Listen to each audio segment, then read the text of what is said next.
মাননীয় মুখ্যমন্ত্রী মমতা বন্দ্যোপাধ্যায়ের অনুপ্রেরণায় গতকাল দমদম সেন্ট মেরি স্কুল মাঠে চতুর্থতম সঙ্গীত মেলার আয়োজন করা হয়। এই মেলা চলবে আগামী 7ই জানুয়ারি পর্যন্ত। মেলায় অংশগ্রহণ করবেন হিন্দি ও বাংলা গানের জগতের স্বনামধন্য শিল্পীরা। উল্লেখ্য, রবীন্দ্র সদন চত্বরে সঙ্গীত মেলার পরেই দমদমে শুরু হলো সঙ্গীত মেলা। সঙ্গীত প্রিয় মানুষের কাছে এই মেলা আলাদা প্রেরণা যোগাবে।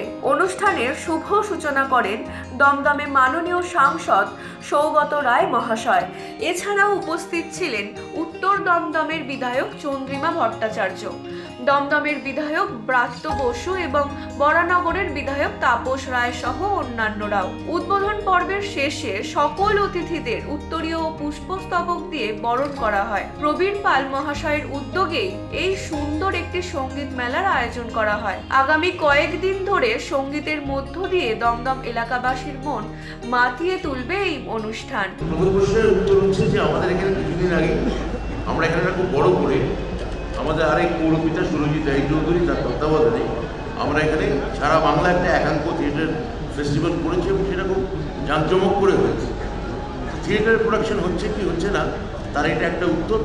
আর দ্বিতীয়ত যে প্রশ্নটা করলেন, আমি গানের একজন অন্তঃপ্রেরণার মাত্র, আমি গানের একজন উদ্যোক্তা মাত্র, আমি গানের সঙ্গীত বিশারদ আমি নই। ফলে গানের যে পরিবর্তন তার কি স্থলান্তর হচ্ছে এগুলো আমি ওইভাবে এখানে দাঁড়িয়ে বলতে পারবো না, এবং আমার মনে হয় এটা সে জায়গাও।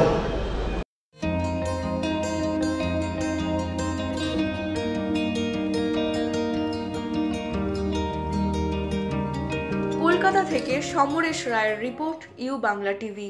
ইউ বাংলা টিভি, হৃদয় ছুঁয়ে যায়।